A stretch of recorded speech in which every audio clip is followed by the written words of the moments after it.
And we're experiencing some of the same exact issues with folks that get PTSD from military sexual trauma, because they're like really, really not doing well due to the fact that A, they were violated in the most dehumanizing way, but B, a lot of times they're not reporting.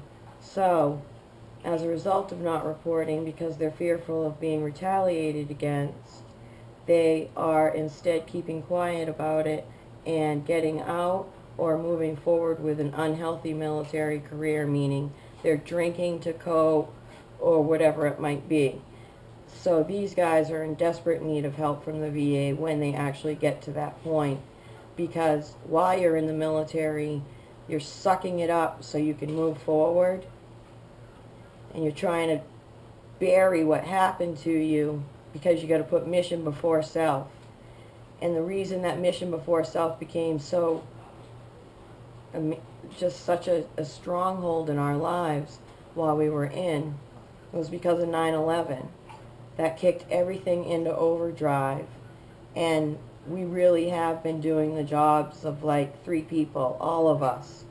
And so where I'm at in this process is, not only have I been an assault survivor, and not only has it affected me with debilitating post-traumatic stress disorder in numerous ways, but I lost my career because I didn't want to put on my security clearance that I had post-traumatic stress disorder.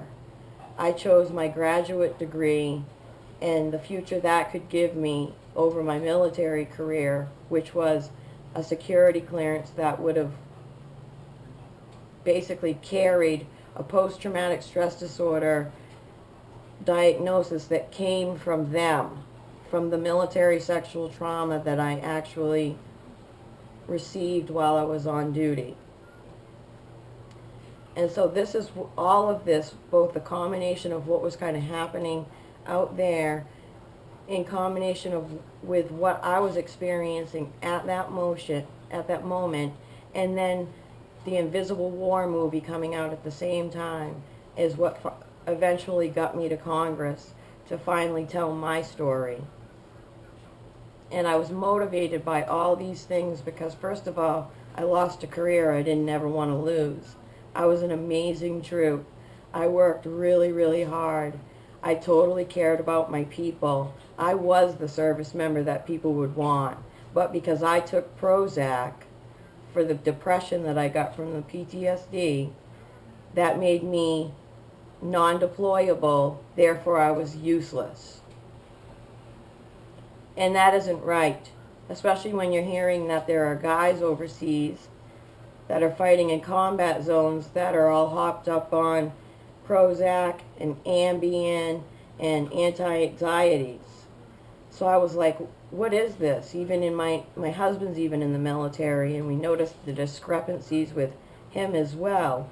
It's like he was allowed to take these things while serving in a war zone, but I was threatened with being kicked out and not allowed to go to war because I took Prozac.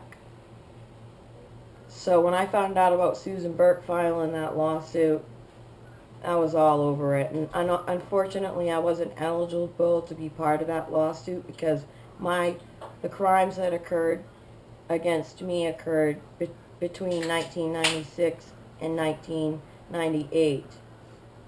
I eventually reported in 1998 in an effort to try and escape my predator. Her cases are involving 9/11 forward.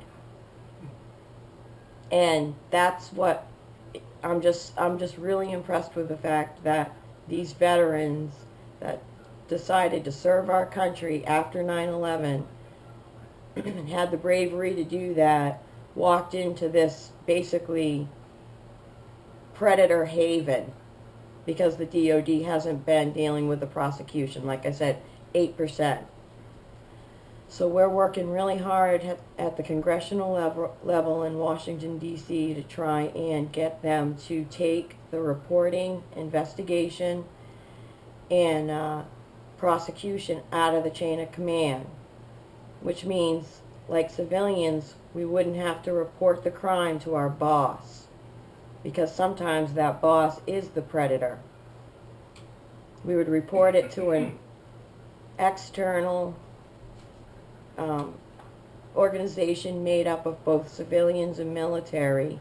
Civilians to keep them accountable, because I think it's pretty evident by now that the military can't police their own, considering we've been dealing with this issue publicly since 1991 with Tailhook and until today with the Lackland scandal and how horrible that is, and the numbers are only getting worse.